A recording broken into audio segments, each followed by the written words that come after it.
الحمد للہ رب العالمین والصلاة والسلام علی سید الرسل وخاتم الانبیاء والمرسلین اما بعد فاعوذ باللہ من الشیطان الرجیم بسم اللہ الرحمن الرحیم۔ آپ دیکھ رہے ہیں ہمارا یوٹیوب چینل النساء ٹی وی، اور میں آپ کا دوست محمد اسد اللہ مدنی آپ کی خدمت میں ایک بار پھر حاضر ہوں۔ امید کرتا ہوں آپ خیر و عافیت سے ہوں گے۔ اللہ پاک آپ کو خوشیاں عطا فرمائے، دنیا اور آخرت کی بھلائیاں عطا فرمائے، قبر اشر میں اللہ تبارک و تعالی آپ کے ساتھ آسانی والا معاملہ فرمائے، آمین۔ آج ہم نے آپ کے سامنے وضو کے حوالے سے ایک دو باتیں سامنے رکھنی ہیں۔ اللہ پاک سے دعا ہے کہ اللہ پاک مجھے بھی اور آپ کو بھی عمل کی توفیق عطا فرمائے۔ وضو دین کے اندر ایک بہت بڑی عبادت ہے، اور بہت بڑی عبادت کے لیے اس کو مشروع کیا گیا ہے۔ سب سے بڑی عبادت آپ اور میں نماز پڑھتے ہیں، تو نماز سے پہلے آپ اور میں وضو بھی کرتے ہیں، اور وضو نماز کے لیے شرط ہے۔ آپ کا وضو نہیں ہوگا تو آپ کی نماز بھی نہیں ہوگی، تو اس کی بہت بڑی اہمیت ہے۔ نماز کے ساتھ وضو تو ہے ہی لازمی اور ضروری، لیکن اس کے علاوہ عام حالت کے اندر بھی ہم سب کو وضو کی حالت میں رہنا چاہیے۔ اس کی بہت بڑی فضیلتیں احادیث میں بیان ہوئی ہیں۔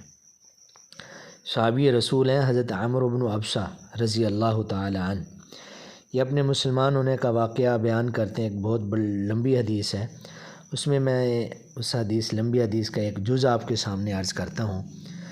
فرمانے لگے، میں نے عرض کیا ایک دفعہ جناب رسول اللہ صلی اللہ علیہ وسلم سے، مجھے وضو کے متعلق کچھ بتائیے۔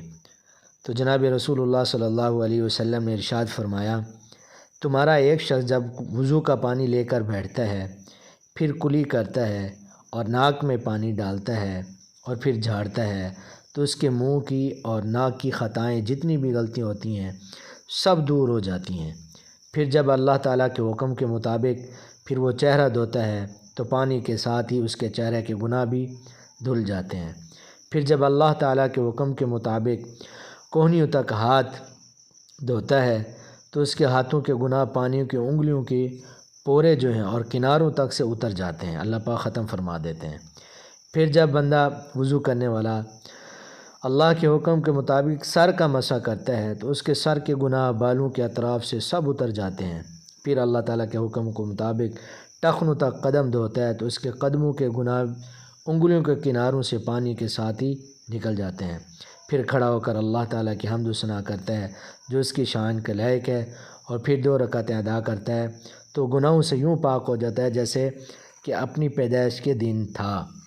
جب بچہ ماں کے پیٹ سے آتا ہے تو وہ گناہوں سے پاک ہوتا ہے۔ تو یہ وضو کرنے والا آدمی بھی اس طرح وضو کرنے کے بعد جناب رسول اللہ صلی اللہ علیہ وسلم کی اس حدیث کے مطابق گناہوں سے بالکل کیا ہو جاتا ہے، پاک ہو جاتا ہے۔ تو ہمیں بھی وضو کرنا چاہیے۔ ایک حدیث میں ہے، جناب سیدنا غالباً ابو ہریرہ رضی اللہ تعالیٰ عنہ روایت کرتے ہیں، فرماتے ہیں کہ جناب رسول اللہ صلی اللہ علیہ وسلم نے ارشاد فرمایا، جو شخص پاک کپڑوں میں اور وضو کر کے رات کو سوتا ہے، ایک فرشتہ اس کے ساتھ رات گزارتا ہے، اور رات کی جس گھڑی میں بھی یہ شخص نیند سے اٹھتا ہے، بیدار ہوتا ہے، تو وہ فرشتہ کہتا ہے، اے اللہ اپنے فلاں بندے کی مغفرت فرما کہ اس نے طہارت کی حالت میں رات گزاری ہے۔ تو بھائی عام حالت میں بھی نماز کے علاوہ ہمیں وضو میں رہنا چاہیے، اس کی بہت بڑی فضیلتیں آئی ہیں۔ ایک تو یہ کہ انسان گناہوں سے بچ جاتا ہے، اور اس کا ہر وقت نیکی میں ہی لکھا جاتا ہے۔ اور سب سے بڑی بات جو معاشرے میں آپ اور میں ہم سب کے لیے ہوتی ہے کہ ہر دوسرا آدمی اس پریشانی کی وجہ سے پریشان ہوتا ہے کہ میرے رزق میں اضافہ ہو۔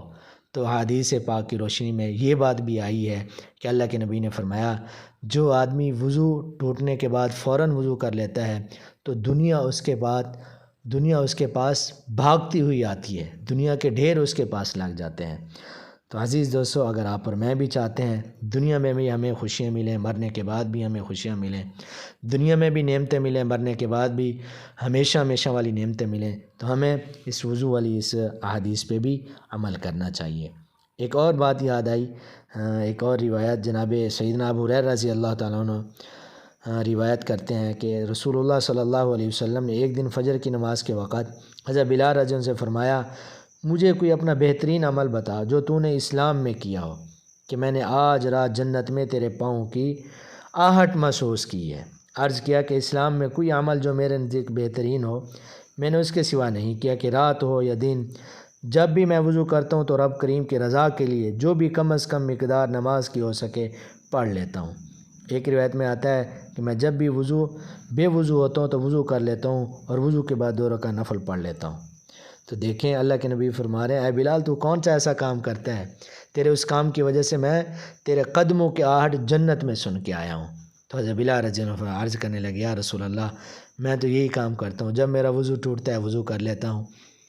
تو اس وضو والی بات پہ عمل کرنے کی وجہ سے دیکھیں حضرت بلال رضی اللہ تعالیٰ عنہ وضو دنیا میں کر رہے ہیں، چل بھی زمین پہ رہے ہیں، لیکن اللہ کے نبی کو حضرت بلال کے قدموں کی آہٹ جنت میں سنائی دے رہی ہے۔ تو عزیز دوستو، مجھے بھی اور آپ کو بھی اس حدیث پہ بھی عمل کرنا چاہیے۔ کل قیامت کے دن جناب رسول اللہ صلی اللہ علیہ وسلم کی امت کی پہچان میں سے ایک پہچان یہ بھی ہوگی کہ آپ اور میں وضو میں جن اعضاء کو دھوتے ہیں یہ 14ویں رات کے چاند کی طرح وہاں چمک رہے ہوں گے۔ تو ہمیں نماز سے پہلے تو وضو ہے ہی لازمی، اس کے بغیر تو نماز ہی نہیں ہوتی۔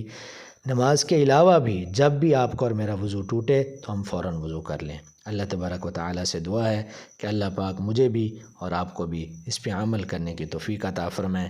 وما علینا الا البلاغ المبین۔